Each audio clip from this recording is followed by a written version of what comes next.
Jadi menurut abang, Lai, siapa yang disalib?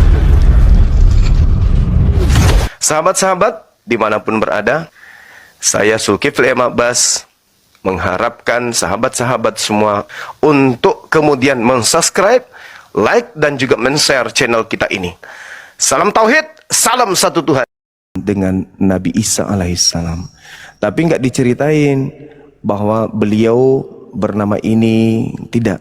Cuman dikatakan dalam kaidah umum, dalam Al-Quran surah Al-Ma'idah ayat 33, di situ ada kata hizum fid dunya, bahwa orang yang disalib itu adalah orang yang dihinakan di dunia.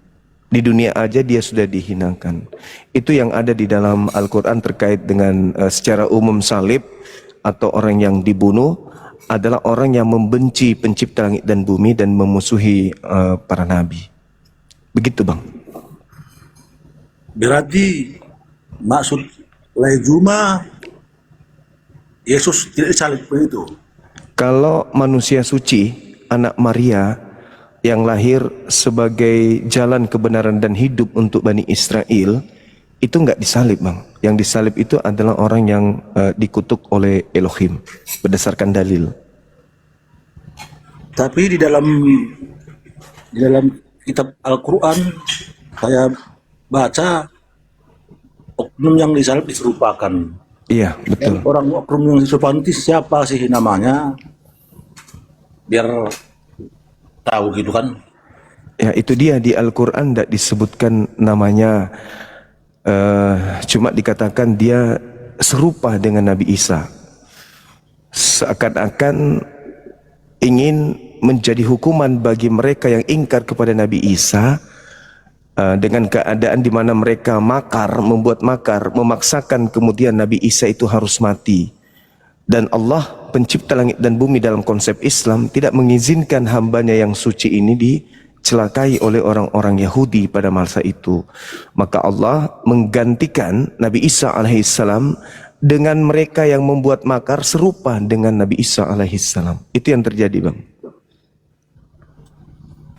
Tapi kata saya yang disalib itu si Yesus untuk menebus dosa.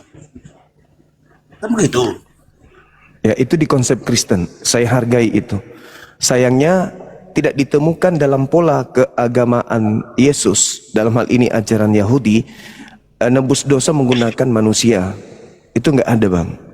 Yang mengadakan nebus kesalahan atau mendamaikan diri-diri mereka dengan sembahan mereka itu adalah pengikut dewa Molok.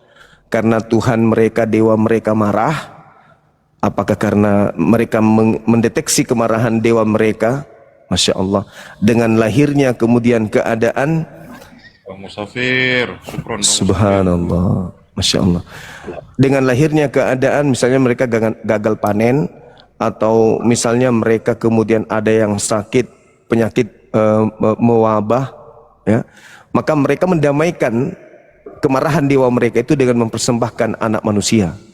Nah, sedangkan kalau ajaran Abrahamaik itu tidak ada satupun di antara mereka yang mempersembahkan manusia untuk menenangkan Tuhannya atau berdamai dengan Tuhannya atau menebus kesalahan dosa-dosa mereka. Itu nggak ada bang. Hanya di Kristen yang mengajarkan itu.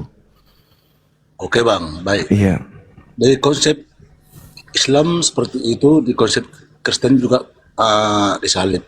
Iya. Jadi konsep masing-masing ini apalah tujuannya dan untungnya kita membahas seperti ini? Apakah apa Oke. tujuannya? Oke, baik bang, baik. Bukan kita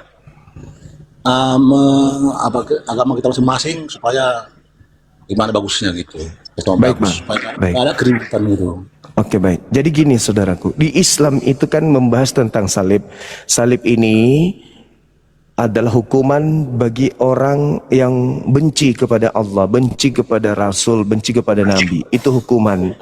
Nah, di Kristen, salib ini adalah berkat, salib ini adalah simbol keselamatan, salib ini adalah pembebasan manusia dari dosa waris. Nah, agama Islam dan agama Kristen memiliki pola tersendiri terhadap salib. Itu satu. Yang kedua, Islam diperintahkan, diserukan kepada seluruh manusia. termasuk kepada Kristen. Kami disuruh untuk menyeru kepada Kristen, untuk kepada jalan yang benar. Di Kristen juga begitu. Di Kristen mengajarkan supaya diberitakanlah Bible ini kepada seluruh makhluk, yang percaya dibaptis, yang tidak percaya akan dihukum. Bahkan perintahnya dalam amanat agung, jadikanlah seluruh manusia menjadi pengikutku. Artinya Kristen diminta untuk mengkristenkan Islam. Kemudian Islam diminta untuk menyampaikan kepada Kristen. Jadi kita sama-sama agama syiar. Ya, di Islam mengajarkan yang dihukum salib itu adalah manusia yang dikutuk. Kristen mengajarkan kemudian bahwa yang disalib itu adalah manusia suci untuk nebus dosa Kristen. Yang netral di sini adalah Yahudi, untuk kemudian menjadi jalan tengah. Menurut Yahudi, yang disalib ini adalah pelaku dosa yang sepadan dengan hukuman mati. Berdasarkan kitab mereka, Ulangan 21, 22, 23.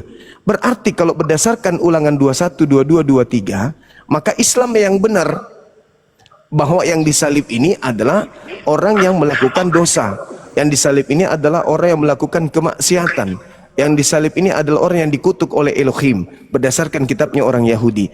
Nah, Kristen yang disalib ini adalah orang yang suci supaya menjadi tebusan yang suci.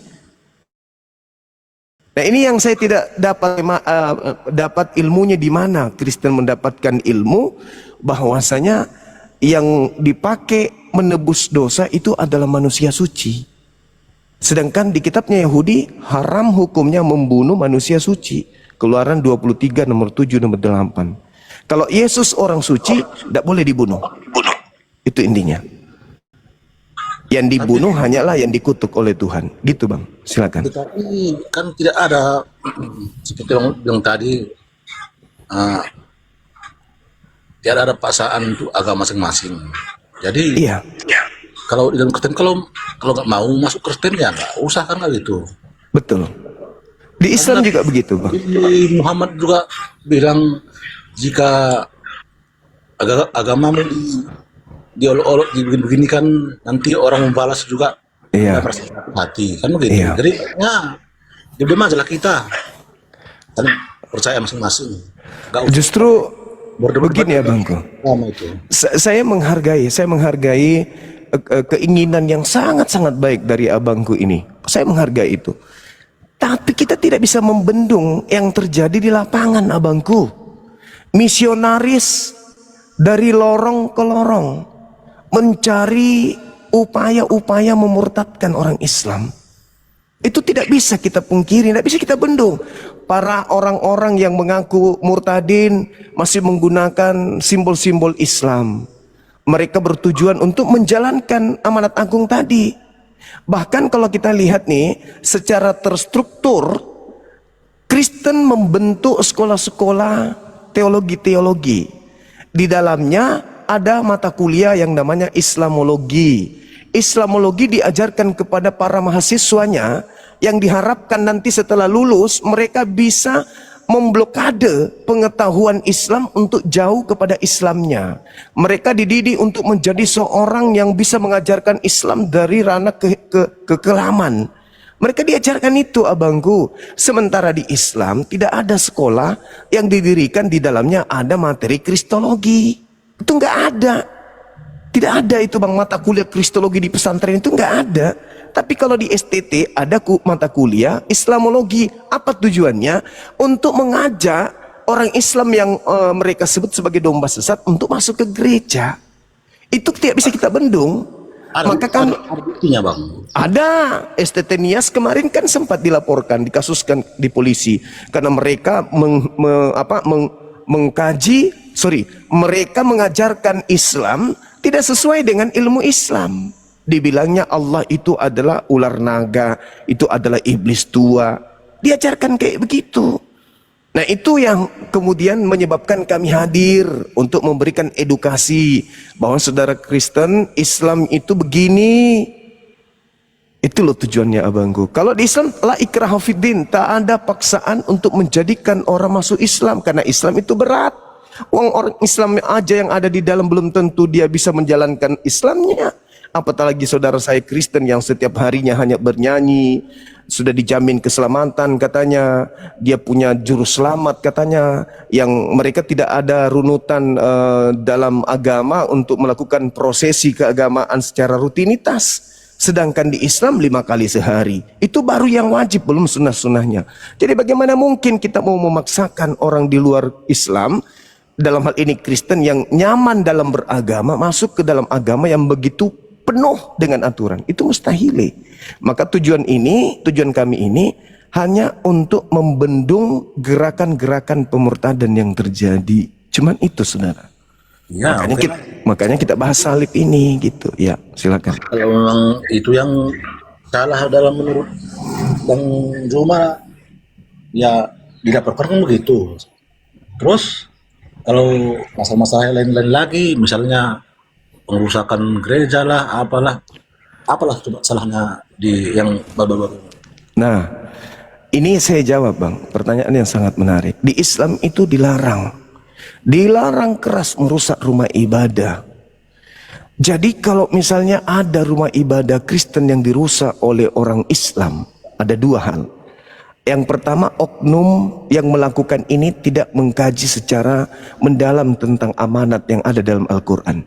Yang kedua, mereka sudah mengkajinya, tetapi yang membuat gereja ini itu tidak ada izin dan tidak memenuhi syarat, dan sebelumnya sudah dilakukan gerakan-gerakan antisipasi terjadinya adanya riak seperti itu. Misalnya sudah dinasihati, sudah didatangin agar supaya melakukan pelaporan terhadap pemerintah setempat, tetapi tidak diindahkan. Contoh nih Bang ya, yang terjadi baru-baru ini di Padang. Ya. Rumah loh itu bukan gereja loh Bang, itu rumah pribadi. Lalu kemudian oleh pengurusnya datang ke PLN minta kenaikan daya, dengan catatan keterangan bahwa kenaikan daya ini disebabkan karena ini adalah gereja. Jadi laporannya ke PLN adalah gereja, padahal itu bukan gereja. Itu yang pertama. Yang kedua, yang punya rumah itu tidak tinggal di situ abangku, dia jauh dari rumah itu tinggal, dan jemaat-jemaat yang datang pun bukan penduduk di situ. Maka warga setempat merasa terganggu. Itu penyebabnya. Nah, saya bicara nih, saya selaku pembina pembina apologet Islam Indonesia berbicara di sini, disaksikan ribuan mata memandang. Apabila ada umat Islam yang merusak rumah ibadah orang Kristen, merusak tanpa alasan yang dibenarkan oleh agama dan oleh pemerintah, saya selaku pembina mengutuk keras tindakan itu. Kemarin yang terjadi saya sendiri yang mengutuk perbuatan itu. Saya nggak suka kalau ada rumah ibadah orang itu dirusak. Tegur baik-baik, sampaikan kepada pemerintah apa yang menjadi kekurangan daripada hal yang ada, laporkan biar pemerintah kemudian yang menangani itu. Saya sebagai pembina tidak membenarkan adanya pengerusakan rumah ibadah. Tidak boleh. Itu agama saya melarang dan negara kita tentu juga melarang. Jadi kalau ada oknum, ya oknum saja. Karena Al-Quran lembaran demi lembaran tidak boleh merusak rumah ibadah. Jangankan dalam keadaan damai seperti ini Bang, di Islam itu perang aja, perang nih antara Islam Kristen. Islam sudah menduduki wilayah daripada Kristen, haram hukumnya umat Islam merusak rumah ibadahnya. Haram hukumnya umat Islam merusak, membunuh anak kecil, perempuan, dan juga tokoh-tokoh agama. Itu tidak boleh, kecuali tokoh agama yang terjun langsung di medan perang melawan kemudian umat Islam dalam perang. Jadi kalau dalam keadaan damai begini, coba lihat Natalan yang menjaga gereja, kalau ada kistru biasanya itu umat Islam yang menjaga, dari ormas-ormas Islam yang menjaga. Karena memang dilarang di Islam, nggak boleh merusak rumah ibadah. Itu tidak boleh Bang. Saya kira begitu. Berarti itu murni apa Bang? Oknum begitu. Oknum, karena tidak ada dalam kitab suci kami untuk merusak rumah ibadah. Itu oknum. Terlepas dari dua hal tadi, mungkin ada hal yang mendasari mereka melakukan itu. Bisa jadi. Begitu juga sebaliknya. Orang Kristen merusak atau melakukan pembakaran seperti 2016 di Tolikara, masjid dibakar. Ya mungkin ada hal yang keliru dari Islam sampai itu bisa terjadi. Bisa jadi. Itu oknum. Karena di dalam Bible juga tidak ada perintah untuk membakar masjid. Yang ada adalah kepung, lalu kemudian suruh mereka menjadi budakmu. Kalau tidak mau, bunuh mereka. Tapi tidak ada perintah untuk merusak rumah ibadah. Tapi kalau membunuh, ada. Ulangan 20, nomor 10, nomor 11, 12. Gitu abang. Tapi ulangan 11 tadi enggak juga ada membunuh. Ada bang. Ulangan 20, nomor 11 itu, bunuhlah semua laki-laki. Tapi kan enggak ada istilahnya melaksanakan gitu di Indonesia ini. Berarti tidak menjalankan amanat Bible-nya, kan gitu abangku. Aku pun, maaf bang ya, aku pun soal agama ini kurang juga tahunya. Cuma hanya memandang mata saja selama ini, bahkan begitu. Iya. Kadang-kadang saya nonton rum muslim membahas ini. Begitu juga si Eris Paik itu, macam-macam aja aku tengok. Apa namanya dibahas ya, nggak betul. Jadi saya pikir ini sampai kapan lah seperti ini di Indonesia ini berperang seperti ini dalam TikTok ini, yang saya pikir. Harusnya begini bang, harusnya metode yang ada di Komal Islam, di Komal Kristen, ya kayak sekarang ini yang kami lakukan. Siapa yang disalib? Di Islam bukan Nabi Isa, di Kristen Yesus. Jadi orang Islam setelah mendengarkan dan orang Kristen setelah mendengarkan, ada hikmah di balik itu. Ternyata kita damai. Di Islam Nabi Isa diselamatkan, di Islam Nabi Isa itu dimuliakan, terkemuka di dunia dan di akhirat. Dan yang dimuliakan ini, yang disebut Nabi Isa ini adalah oknum manusia yang lahir dari seorang perawan yang suci, terkemuka di dunia dan di akhirat. Baginya tidak ada hinaan, baginya tidak ada celaan, baginya tidak ada sesuatu yang negatif.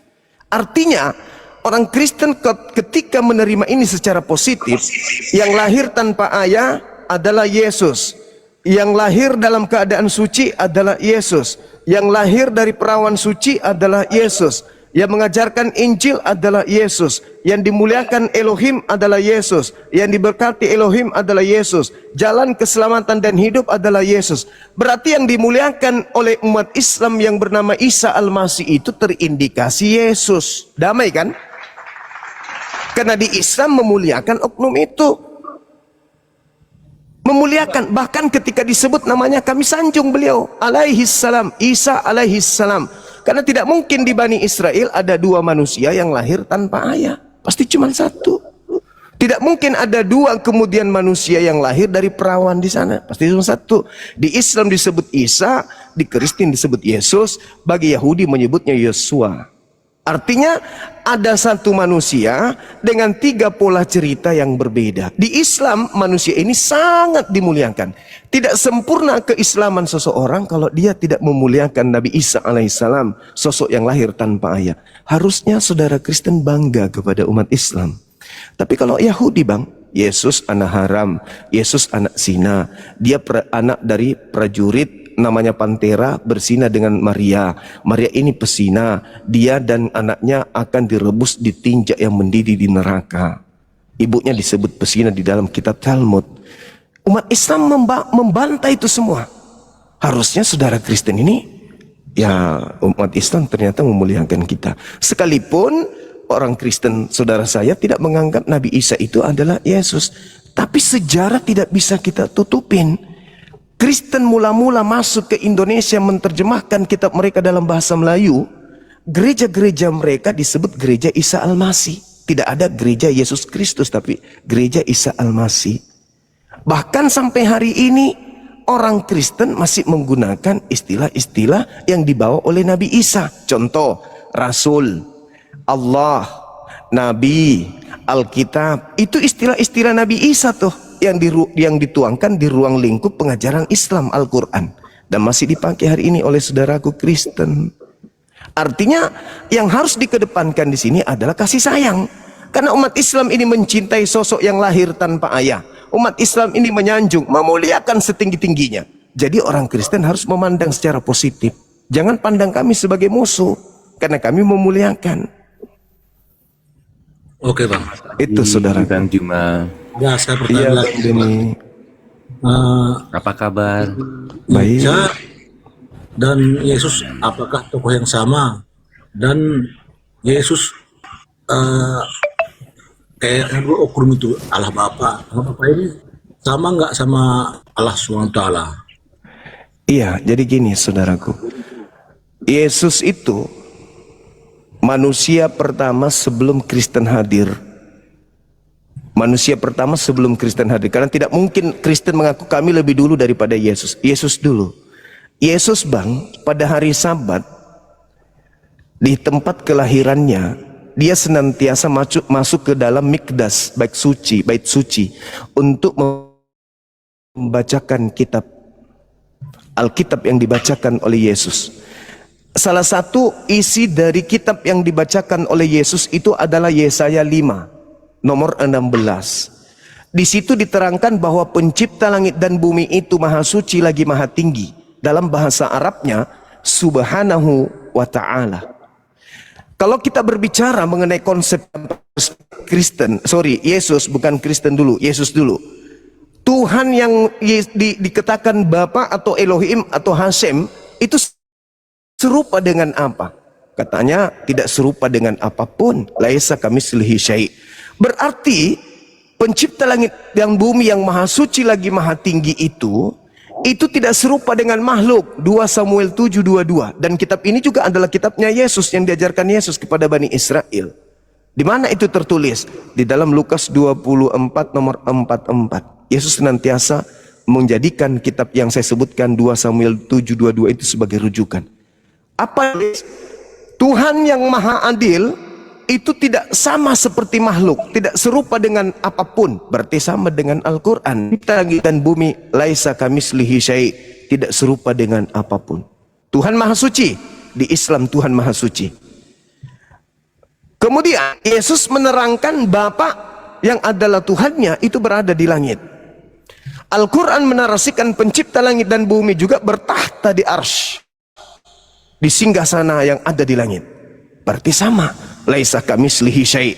Nah, ada hal yang menarik di sini saudara. Jangan pakai Quran, karena menurut saudara Kristen Quran kan belakangan. Oke, berarti kita merujuk kepada kitab yang dituliskan 1400 tahun sebelum Masehi minimal. Di Kejadian 17 nomor 6 nomor 7 di situ tertulis begini.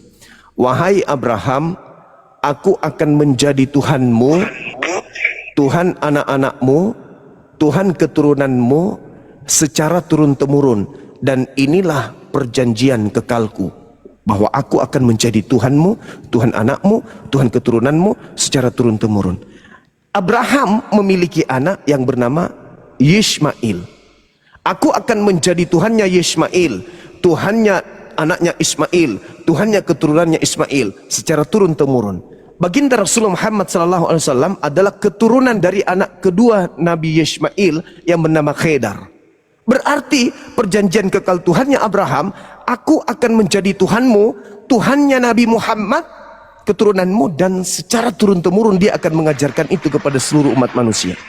Jadi tidak ada keraguan bagi kami untuk itu. Al-Quran mengatakan, Innani anallah la ilaha illa ana. Aku ini adalah Tuhan satu-satunya. Tidak ada Tuhan selain aku.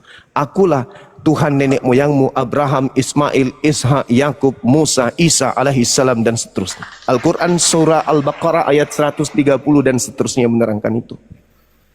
Jadi kami nggak ada ragu tentang itu abangku. Silakan. Jadi Allah Bapa sama SWT sama. Kalau yang disebut Tuhan Bapa itu adalah Eloah Abraham, Eloah Yishmael, Eloah Ishak, Eloah Yakub, sama. Berarti sama Tuhan kita kalau begitu. Nah, Tuhan kita satu, sama memang. Cuman antara abang dengan saya, ada yang tidak menyembah kepada Tuhan yang satu itu yang menciptakan kita. Tuhan abang dengan Tuhan saya sama. Tuhan saya dengan orang Hindu, dengan orang Buddha itu sama. Hanya satu Tuhan yang menciptakan kita semua ini. Hanya kitalah yang kemudian mengikuti ajaran nenek moyang kita. Nenek moyang kita mengajarkan ini, ya kita ikut di situ. Kami diajarkan ikut Islam karena bapak kami Islam, menyembah kepada hakikat pencipta langit dan bumi bernama Allah. Tapi kami tidak diam, kami belajar, kami mengkaji isi Quran. Oh, ternyata Tuhan yang benar itu adalah Ahad, tergantung semua apa langit dan bumi kepadanya, tidak manusia dan bukan anak manusia, tidak ada satupun manusia yang serupa dengannya. Itu yang kami pelajari. Nah, sedangkan kalau saudara bertuhan, ya jelas Tuhan Anda kan bernama Kristus, anak Maria katanya. Nah, itu sudah bukan Tuhan yang disembah Abraham. Karena Maria belakangan muncul, Abraham sudah punya Tuhan. Sedangkan Kristus ini adalah manusia yang dilahirkan oleh seorang manusia bernama Maria. Sekira begitu, Bang. Ini cuma konsep teologi aja yang membuat kita berbeda. Pada dasarnya pencipta langit dan bumi itu satu, dialah yang menciptakan saya dan Anda. Begitu. Jadi kalau samanya, apalagi pertengkaran kita? Sementara Allah Bapa itu ya itulah Allah SWT. Nah, bedanya. Kalau Yesus itu utusan itu dalam di Bible saya baca utusan. Iya. Apalagi? Tapi ada hal yang menarik di sini. Ketika kita mengatakan Tuhan kita sama, itu tadi ada yang menuhankan kepada makhluk ciptaan. Contoh nih Bangku, contoh. Kalau Tuhan kita sama, itu saya tidak pungkiri.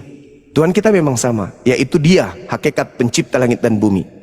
Tapi sekali lagi, ada di antara kita yang menyeleweng, ada di antara kita yang membelot, menyembah kepada ciptaan. Saya kasih data misalnya nih, di dalam di dalam Filipi 2. Nomor 6, nomor 7, nomor 8. Di situ ada yang disebut Theos, Bang. Theos ini mengosongkan dirinya, tidak mempertahankan kemudian keteosannya, melainkan mengosongkan diri, lalu mengambil rupa manusia, lalu menjadi manusia, lalu diam di antara manusia, lalu mati dibunuh oleh manusia di atas salib. Nah, ini ya garis pembeda kita. Di dalam agama Kristen diajarkan dewa alias Theos dalam bahasa Yunani, yang kemudian kalian terjemahkan menjadi Allah dalam bahasa Indonesia, itu menghentikan posisinya sebagai Tuhan, mengosongkan dirinya sebagai Tuhan, lalu berinkarnasi menjadi manusia. Yesus mati sampai dibunuh manusia di atas tiang salib. Itu pembedanya kita.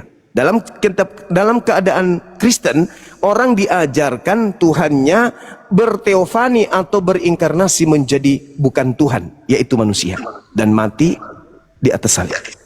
Kalau kami dan juga Yahudi, Tuhannya tidak pernah berubah menjadi manusia, nggak pernah. Di Kristen aja yang berubah Tuhannya menjadi manusia, yaitu Yesus. Jadi Tuhan mengutus di manusia. Kalau di Yahudi, semua yang diutus Tuhan itu bukan Tuhan. Di Islam pun demikian. Semua yang diutus Tuhan bukan Tuhan. Nah, tapi kalau di Kristen, ya memang bukan hanya utusan. Utusan itu pola ajaran Yesus kepada Bani Israel. Tapi ajaran Paulus bukan sekedar utusan, tapi Tuhan itu sendiri yang nusul ke bumi menjadi manusia. Filipi 2 nomor 6, nomor 7, nomor 8. Bahkan lebih jauh nih, kita berselancar ke surat Paulus. Kolose 2 nomor 9. Mulai dari rambutnya Yesus sampai dengan ujung kakinya Yesus, itu semuanya adalah Tuhan bagi pengikutnya, bagi Kristen. Jadi tubuhnya Yesus, tangannya Yesus ini, tubuhnya itu Tuhan bagi Kristen. Enggak lah, Bang. Kolose 2 nomor 9, coba Anda baca. Kan begini, Iya.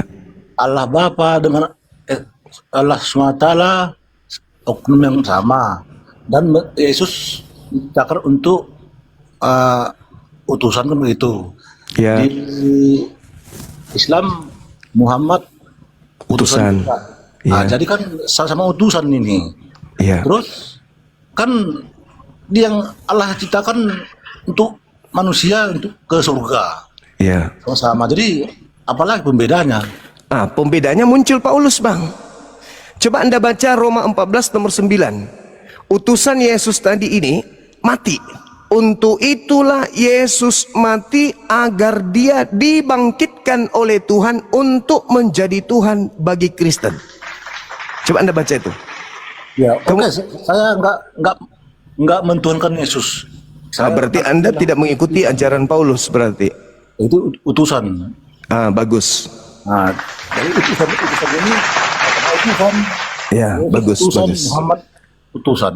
Baik, baik. Jadi, ya. Apalagi Ya. kan sama-sama tauhid juga sama itu. Iya, baik saudaraku.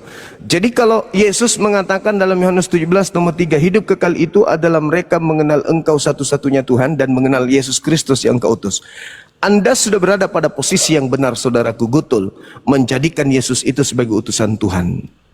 Saya salut. Iya. Dia bukan Tuhan. Namun masih belum sempurna, masih ada yang kurang. Kalau diizinkan, yang kurang ini boleh, saya diizinkan, boleh. Boleh. Oke, baik. Jadi gini, Al-Quran diwahyukan abad ke-7. Salah satu surah namanya surah Al-A'raf, ayat 157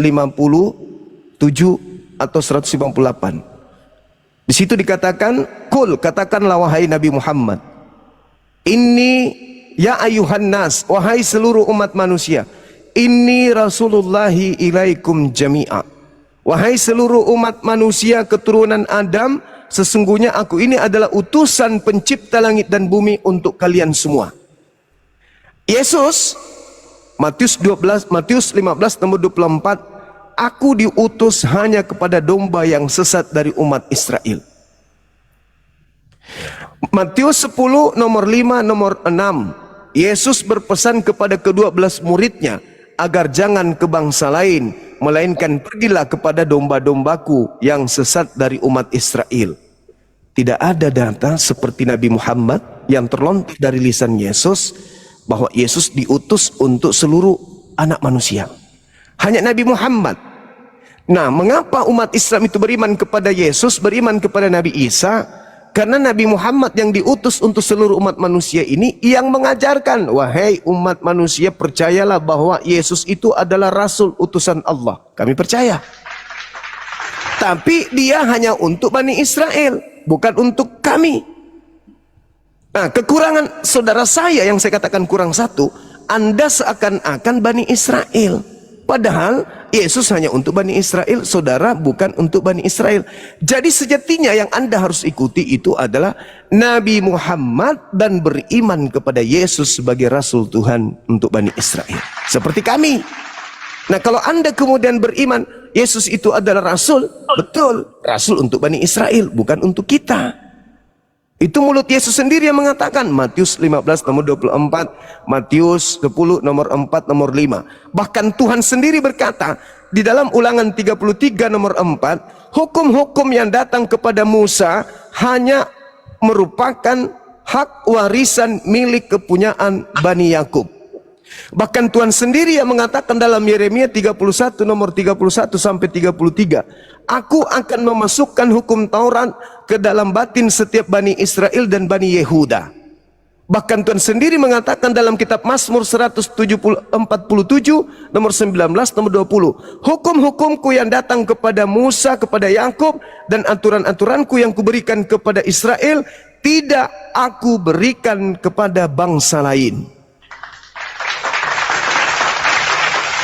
Kita bukan Bani Israel, kita bukan Bani Yakub, kita bukan Bani Yehuda.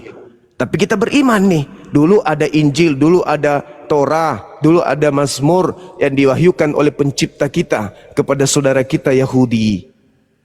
Setelah itu, Tuhan Maha Pengasih, Maha Penyayang mengutus seorang penolong, penghibur untuk seluruh umat manusia, yaitu baginda Rasulullah Muhammad SAW. Makanya iman Islam itu tertata. Islam beriman kepada Yesus, Nabi Isa. Islam beriman kepada Nabi Musa. Islam beriman kepada Nabi Ibrahim. Islam beriman kepada Nabi Adam alaihissalam. Itu iman Islam. Tapi kalau di Kristen berhenti sampai kepada beriman kepada Nabi Isa, Yesus. Berhenti sampai situ. Padahal Yesus bukan untuk mereka. Mereka menolak Nabi Muhammad, makanya disebut kaum kufur. Alias, mohon maaf, kafir, tertutup. Kafir itu artinya tertutup. Mereka menutup diri mereka kepada Nabi yang diutus untuk mereka. Mereka masih percaya kepada Yesus, di mana Yesus sebenarnya hanya untuk Bani Israel. Iman Anda sudah benar, Yesus Rasul. Sayangnya kerasulan Yesus ini hanya untuk Israel saja. Makanya Makanya di dalam Matius 7 nomor 21, 22, 23, pada hari terakhir nanti banyak orang yang memanggil aku Tuhan, Tuhan, bukankah kami bernubuat, mengusir setan, bermukjizat pakai namamu Yesus? Apa kata Yesus? Pada hari itulah nanti aku akan berterus terang, penyahal daripadaku, kalian semua adalah pembuat kejahatan, aku tidak mengenal kalian. Karena kita bukan kaumnya, kita bukan Bani Israel. Jangankan kita Bung yang hidup 2001 tahun, 2000 tahun lebih dari Yesus, seorang wanita Samaria, Anda baca di dalam Matius 15 nomor 23, 24, 25, ada seorang wanita nih datang kepada Yesus, tapi bukan Bani Israel, datang ke situ. Yesus, tolong dong bantu anakku ini sakit parah, tolong sembuhkan. Apa kata Yesus? Usir perempuan ini. Dia mengikuti kita dengan teriak-teriak. Itu kata Yesus, usir katanya. Terus wanita itu mengatakan, tolong bantu anakku, ini mau sakit dia mau sembuh, please. Apa kata Yesus?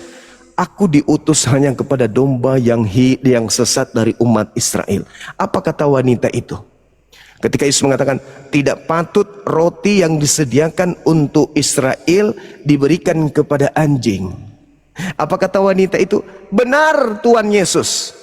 Tapi bukankah anjing makan remah-remah yang jatuh dari meja tuannya, Israel?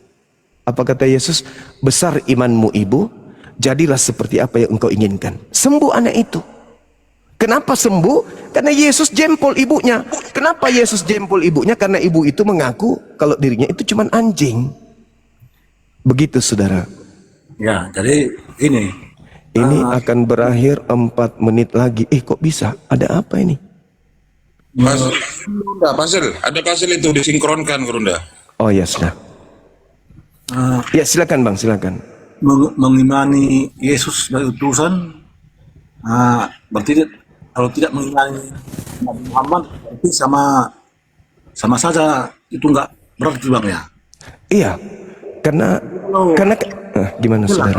Kalau misalnya saya mengimani Allah Bapa itu adalah Allah SWT sama dia kan.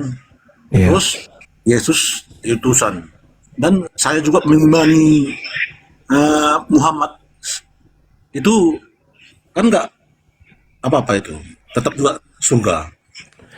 Ya itulah kami Bang, beriman kepada Tuhan yang mengutus para nabi, beriman kepada Yesus, beriman kepada Nabi Muhammad.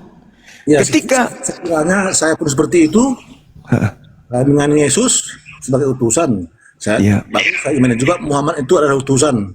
Ya. Tapi saya tetap mengimani Allah Bapa, bukan Allah SWT, SWT. Oh, ya sama aja pun, sama aja. Pencipta langit dan bumi yang disebut oleh Bani Israel sebagai Bapa, mengutus seorang nabi yang sama seperti Musa. Itu ucapannya itu yang dalam kitabnya orang Yahudi itu. Bahkan dikatakan, aku akan mengutus seorang nabi yang sama seperti engkau wahai Nabi Musa. Diterangkan dalam Ulangan 18 nomor 18. Aku akan menaruh firmanku di mulutnya. Nabi yang sama seperti Musa, aku akan menaruh firmanku di mulutnya. Dia akan berkata dengan namaku, Bismi Anoki, dalam bahasa Ibrani. Nabi itu akan mengucapkan namaku. Setiap dia mengucapkan firman, pasti mengatasnamakan namaku. Nah di Islam Nabi Muhammad selalu mengatakan itu, Bismillah, Bismillah, Bismillah. Itu di perjanjian lama Bung. Di perjanjian baru, kalau saudara Kristen kritik terhadap Bible, di dalam Kisah Para Rasul 3 nomor 22 sampai nomor 23, di situ diterangkan begini. Bukankah di dalam kitab Taurat Musa dikatakan bahwa Tuhan akan mengutus seorang nabi yang sama seperti Musa, dan akan terjadi siapapun yang tidak mengikuti, tidak mendengarkan perkataan nabi tersebut akan dilenyapkan dari bangsa kita. Pertanyaannya, siapa nabi yang sama seperti Musa yang datang setelah Yesus? Di mana nabi ini keras terhadap kebodohan, keras terhadap kejahiliaan, keras terhadap paganisme, keras terhadap kekafiran, keras terhadap kemusyrikan. Itu nabi mana tuh? Nabi Muhammad. Nah, ini Bible sendiri yang ngomong. saya sudah berdebat bang, saya belajar Bible itu kurang lebih 17 tahun saya nguliti Bible. Bible saya itu satu lemari itu. Tujuannya bukan untuk menghujat, enggak. Na'udzubillah summa na'udzubillah. Saya hanya ingin meluruskan, karena saya hidup di tengah-tengah orang Kristen. Nama kampung saya itu Desa Munti. Saya berdampingan dengan desa yang bernama Hombes. Hombes itu mayoritas Kristen. Saya melihat mereka adalah orang-orang yang baik. Begitu saya belajar Al-Quran, belajar Bible, ada sesuatu yang perlu diluruskan di situ. Makanya saya tertarik untuk mengkaji ini. Saya bukan menghujat, enggak. Saya memang keras kepada saudara-saudara saya Kristen yang selalu menghujat, menista, naik di komal, mengatakan Nabi saya cabul dan sebagainya macam. Tuduhan itu memang saya keras. Untuk apa? Untuk meluruskan besi yang bengkok, dibutuhkan pukulan yang keras supaya lurus. Itu yang terjadi. Nah, ketika saya membaca dalil itu, bukankah di dalam kitab Tauratmu dikatakan bahwa seorang nabi akan diutus oleh Bapa? Nabi itu sama seperti Musa. Coba Anda baca kitab Musa. Bagaimana Musa diperintahkan, bunuhlah, bunuhlah, perangilah, kepung, perangi, bunuh, perangi, bunuh.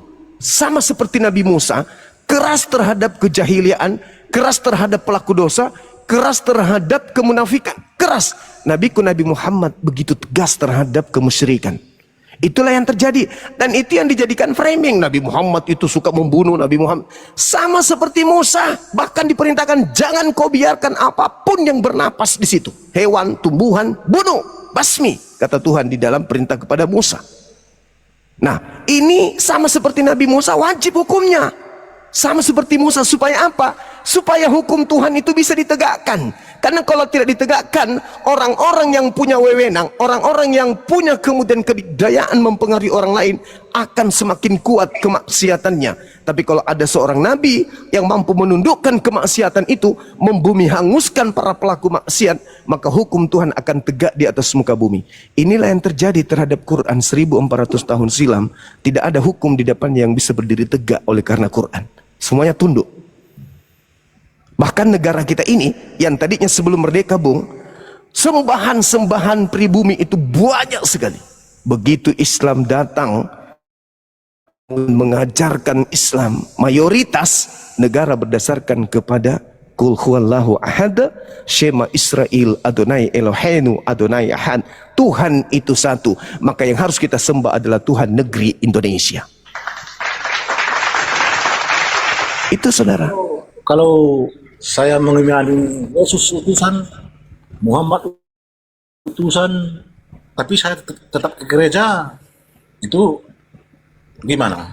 Masalah juga. Begini saudaraku, di dalam kitab Yehezkiel 44 nomor 9, apa kata Tuhannya Yahudi? Coba Anda baca nanti di situ.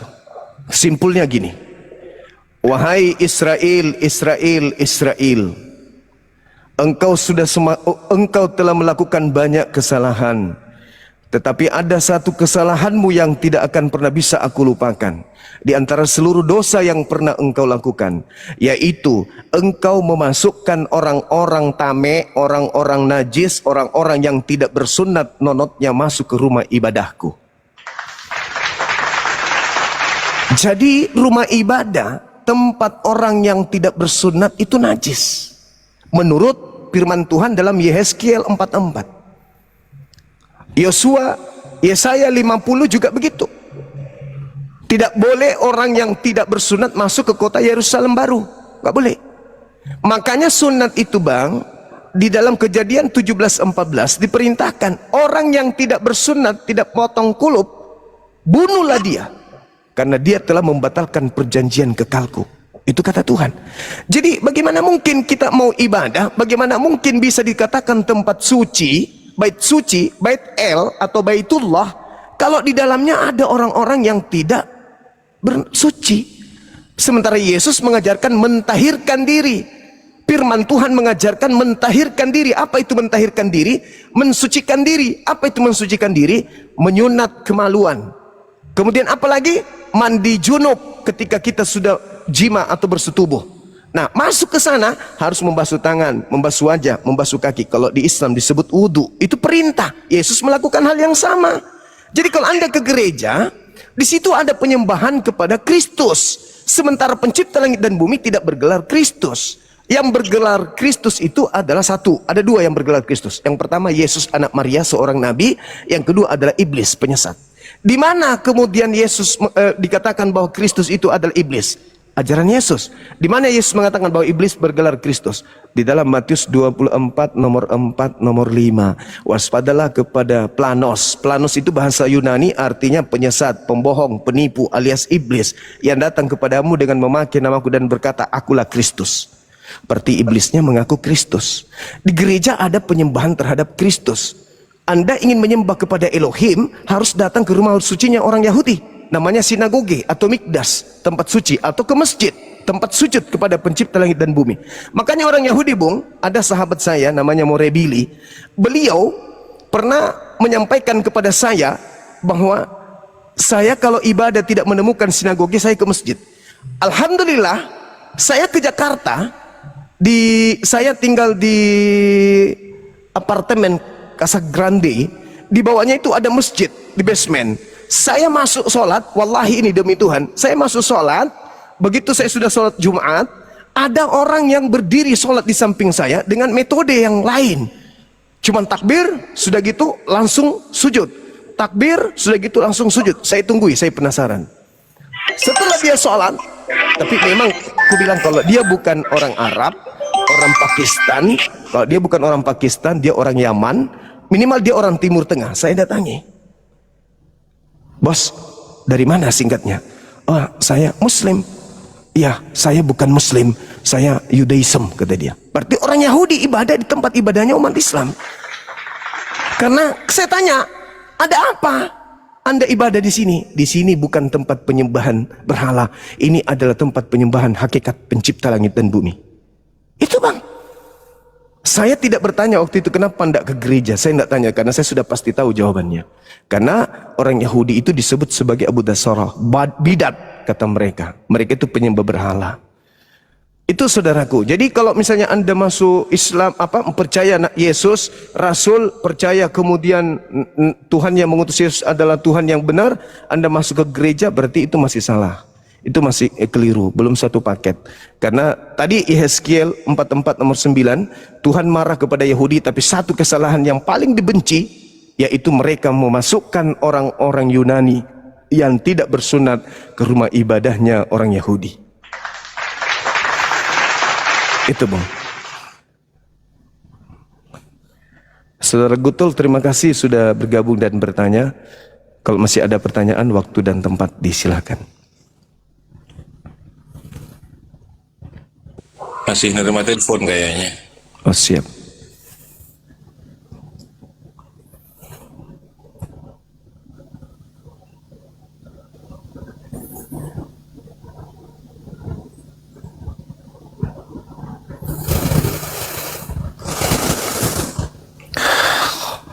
Cekruduni Indonesia. Halo, selamat malam saudara Junaidi. Saudara Junaid. Saudara Junaidi. Sombong kali abangku ini, bah. Ada ribuan yang mau naik disapa sama Bang Suma, dia udah disapa dinaikkan malah sombong. Baiklah.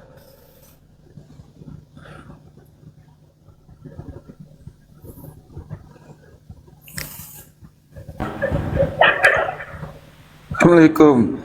Waalaikumsalam warahmatullahi wabarakatuh. Abang marah kah? Hilang dia, Bang. Hilang. Dimakan kucing.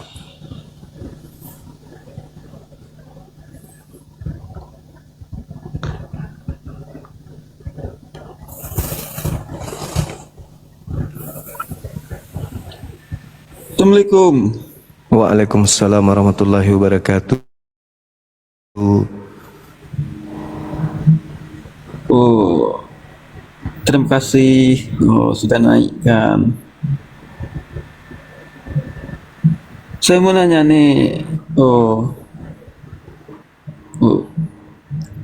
Nama Yesus dari mana?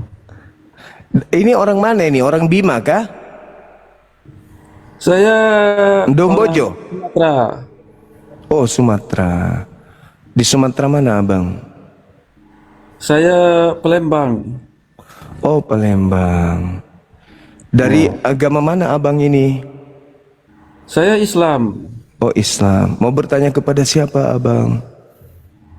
Oh, mau bertanya sama Bang Yuma. Tadi panggil Ibu. Itu lanjut yang tadi, Bang. Lanjut. Silakan. Oke Bang Lai Juma. Oke, Lai Gutul. Terima kasih atas pencerahannya. Sama-sama, Bang. Sehat selalu, Abangku. Ya, yang saya tanyakan lagi berarti kalau nggak mengucap dua kalimat syahadat nggak bisa masuk surga itu ya? Kunci masuk surga itu di dalam pengajaran Islam harus mengakui Allah sebagai satu-satunya pencipta langit dan bumi dan mengakui Nabi Muhammad sebagai penutup para nabi. Itu, Bang. Oh gitu Bang ya. Iya. Tapi Yesus juga kan sudah saya akui juga dia sebagai utusan. Iya. Kalau sama utusan dia, saya akui dua-duanya. Ada lagi kira masalahnya itu di mana? Ya, tinggal mengakui aja roh kebenaran yang datang setelah dia. Kan dalam Yohanes 14 dia mengatakan begini, aku akan minta kepada Bapa supaya Bapa mengutus seorang penolong lain. Di mana seorang penolong lain inilah yang akan menuntun kalian ke dalam semua kebenaran, keadilan dan penginsapan dunia akan dosa. Berarti Yesus minta supaya Bapa mengutus seorang penolong lain. Inilah yang dimaksud Nabi Muhammad. Dialah yang Itu nubuatnya di Alkitab gitu. iya, seorang. Enggak ada namanya Muhammad gitu. Kalau ada nama itu bukan nubuat, Bang. Oh, Yang gitu. namanya nubuat itu nggak ada nama. Namanya ramalan. Ramalan Nabi itu nubuah. Oke Bang, oke.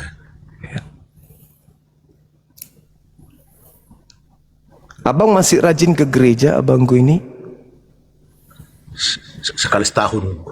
Oh, iya. Iya. Dangkal. Agama saya itu dangkal ini. Iya. Pendalaman Bible boleh dangkal, Bang. Yang penting akal kita yang kita pakai. Karena Yesus mengatakan, kasihilah Tuhanmu dengan akal budi.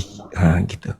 Jadi kita harus pakai akal di dalam bertuhan, bukan pakai iman. Iman itu ada dari hasil kita berakal. Jadi akal yang bekerja mencari iman yang betul. Orang Kristen mengatakan imannya benar. Orang Islam mengatakan imannya benar. Semua kita akan mengklaim iman kita benar. Lalu mana yang paling benar? Iman yang benar itu adalah iman yang setara, selaras, seia sekata dengan akal. Kalau ada iman yang bertentangan dengan akal, berarti itu iman yang salah. Karena tidak mungkin Tuhan menciptakan akal kita, dan tidak mungkin Tuhan memberikan kita buku panduan, manual book, namanya kitab suci, kalau tidak selaras antara kitab suci dengan akal. Harus selaras antara akal kita dengan kitab suci kita. Baru disebut, ya harus mendudukkan akal sebagai senjata. Oke Bang Juma ya. Nah, kapan ajari lagi saya tentang agama ya. Insya Allah abangku, kita sama-sama saling mengingatkan dan mengedukasi. Silakan. Saya akhiri dulu. Siap. Salam.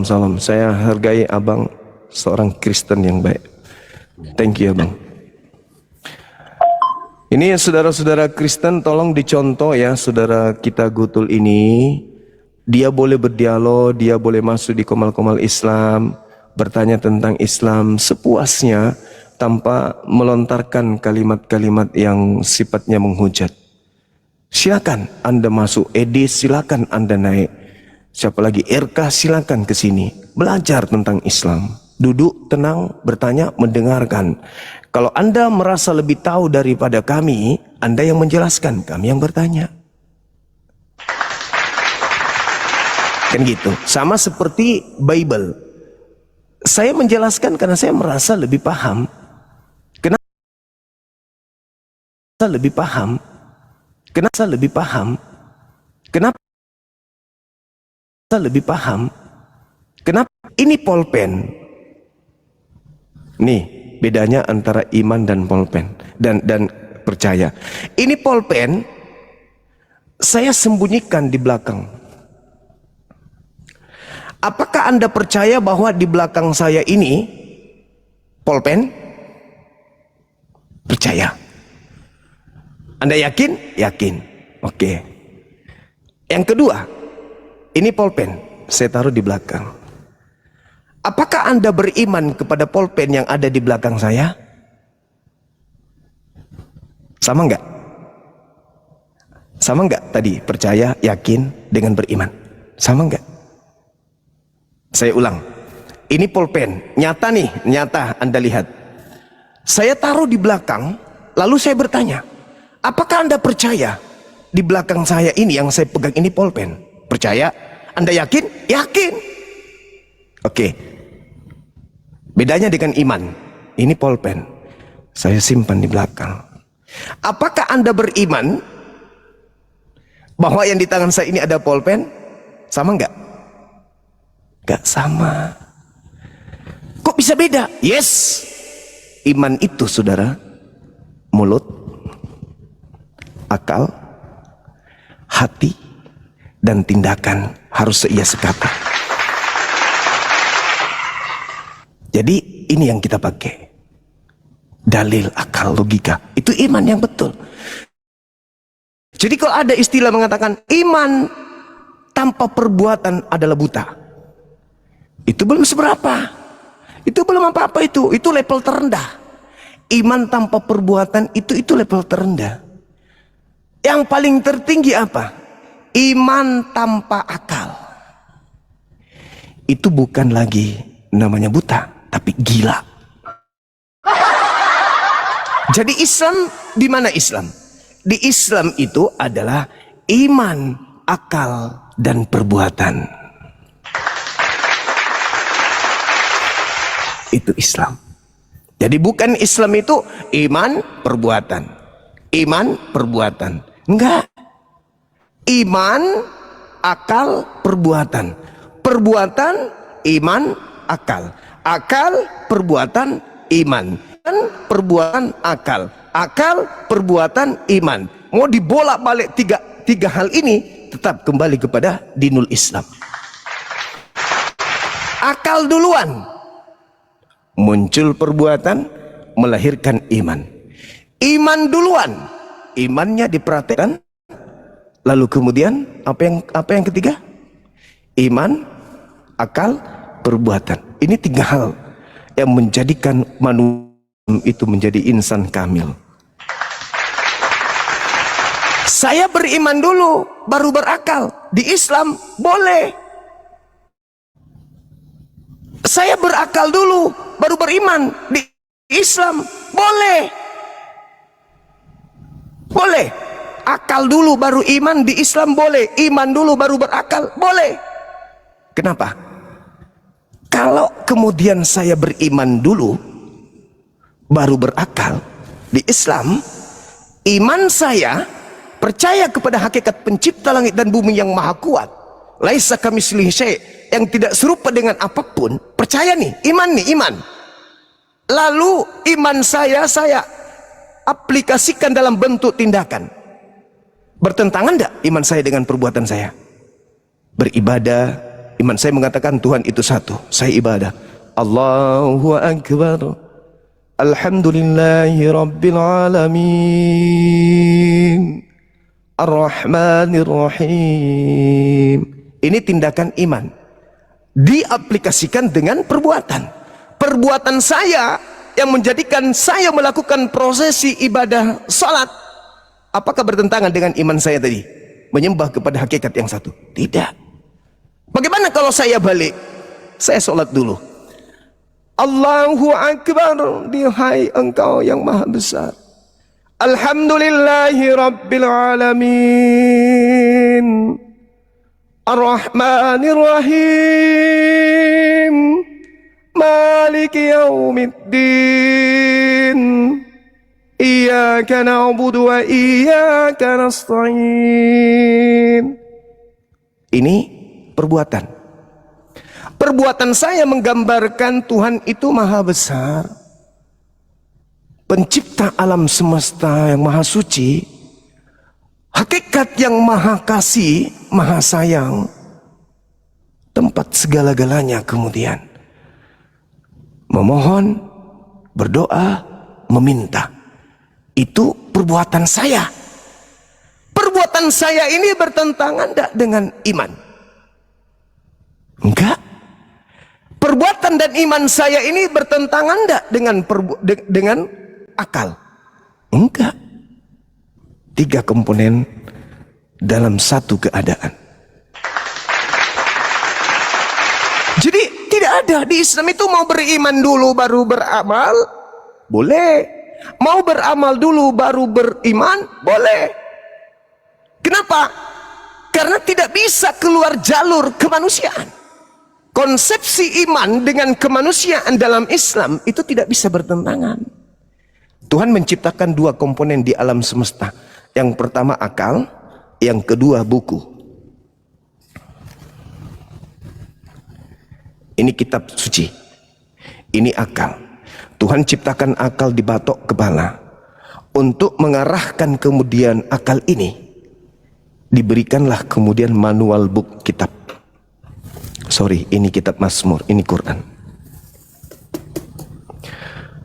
Jadi kitab ini ketika dibaca, Bismillahirrahmanirrahim. Alif Lam Mim. Nah, ini masih global. Yang khusus, Alhamdulillahi Rabbil Alamin. Segala puji bagi Tuhan pencipta alam semesta. Ini kitab suci. Akal terima. Bertentangan enggak? Enggak. Berarti yang mewahyukan kitab ini, dia juga yang menciptakan akal. Karena buku panduan dengan akal klop. Seibarat HP dengan buku panduannya, taruhlah ini manual booknya. HP dengan buku panduan HP ini, yang membuat HP ini ketika memberikan buku petunjuk harus sesuai, klop. Gak boleh bertentangan antara buku panduan dengan HP, harus satu klop. Berarti dia berasal dari pabrik yang sama dengan keahlian yang sangat luar biasa. Ini, kalau ini bercerita tentang menu makanan, sementara ini HP yang kita beli, 1 dos kita beli, begitu kita buka, ini isinya bagaimana caranya membuat sayur. Berarti tidak sesuai dengan ini, berarti penciptanya bukan ahli. Kalau akal kita dengan kitab suci kita bertentangan, berarti ada 2. Kita dan kitab suci ini yang bukan firman Tuhan, atau ini yang bukan firman Tuhan, atau memang Tuhan tidak pernah memfirmankan ini, atau kemudian Tuhan yang kita anggap Tuhan itu bukan Tuhan. Di Islam, buku panduan dengan akal tidak bertentangan. Artinya yang mewahyukan Al-Quran ini tahu betul settingan akal yang dibuatnya. Karena tidak mungkin dia yang menciptakan akal, dia yang membuat buku, tapi tidak sinkron antara akal buku. Jadi di Islam itu yang namanya iman, akal, perbuatan itu harus selaras. Imannya, perbuatannya, akalnya harus selaras. Lalu bagaimana dengan kitab saudara kita? Akal mengatakan Tuhan itu satu. Bacalah kitabnya.